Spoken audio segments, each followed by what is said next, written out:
আজি এই ভিডিঅ'টো লাইক বা কমেণ্ট বা শ্বেয়াৰৰ কাৰণে নহয়। আপোনালোকক ডাইৰেক্টলি কৈছোঁ, মই লাইক শ্বেয়াৰৰ কাৰণে ভিডিঅ'টো বনা নাই। মোৰ খং উঠিছে কি এই ল'ৰাটোৱে আজি আমাৰ বিজেপি চৰকাৰক বহুত বেয়াকৈ কৈছে।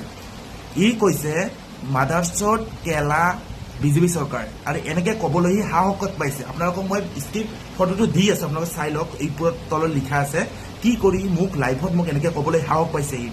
আৰু এটা কথা কৈছোঁ, কংগ্ৰেছ চৰকাৰ এনেও নিজিতে, আৰু কংগ্ৰেছ চৰকাৰৰ লগত ছাপৰ্ট কৰি একো লাভ নাই। যদি জুবিন দাক লৈ তহঁতে ৰাজনীতি কৰিব বিচাৰিছ তেতিয়াহ'লে ভুল ভাবিছ। জুবিন দাই কৈছে পলিটিক্স নকৰিবা বন্ধু, আৰু এটা কথাই কৈছোঁ যে জুবিন দাক লৈ ৰাজনীতি নকৰিবি, ডাইৰেক্টলি কৈছোঁ। আৰু নাম আছে পেংগু 2 বুলি। তই যদি হিজৰা নহ'লিহেঁতেন ন, তোক মই দৌগৰি মাৰিলোহেঁতেন। সঁচা কথা কৈছোঁ, মানে তোৰ ডিপিটো নাই। ডিপিটো চেক কৰিব বিচাৰিছিলোঁ, কিন্তু মই তোক নোৱাৰিলোঁ ডিপিটো চেক কৰিব কাৰণে। তই নিজে হিজৰাৰ কাৰণে তই নিজৰ ফটোটো লগা নাই, মই ডাইৰেক্টলি কৈছোঁ। আৰু তই এনেকৈ আমাৰ বিজেপি চৰকাৰক বেয়াকৈ ক'বলৈ সাহসত পাইছ। তোৰ মায়ে বিজেপি চৰকাৰৰ পৰা অৰুণোদয়ৰ 1250 টকা, তাৰপিছত আকৌ চেক লৈছে। লাজ লাগে নে নালাগে বিজেপি চৰকাৰক তেনেকৈ ক'বৰ কাৰণে? তোৰ যদি ইমান অকাত আছে, তই নিজৰ ফেচটো দুখাব লাগিছিলে। মই তোৰ প্ৰফাইলটো চেক কৰিছোঁ, কিন্তু তোৰ ফেচটো নাই কাৰণে তই বাচি আছ।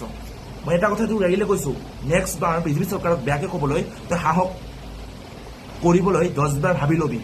কাৰণ আমি সকলোৱে বিজেপি চৰকাৰক ভোট দিছোঁ, আৰু আমাৰ বিজেপি চৰকাৰ এনেও জিতিব, তেনেও জিতিব। কংগ্ৰেছ এনেও নিজিতে, আৰু কংগ্ৰেছ থাকোঁতে একোটা কৰিব পৰা নাই। কিন্তু বিজেপি চৰকাৰ থাকোঁতে কি কৰা নাই, কোনটো কৰা নাই, চব সম্পূৰ্ণ কাম কমপ্লিট কৰিছে। কিন্তু কংগ্ৰেছ চৰকাৰ থাকোঁতে একো এটা হোৱা নাই আমাৰ অসমত। মই ডাইৰেক্টলি কৈছোঁ, স্পষ্টকৈ কৈছোঁ।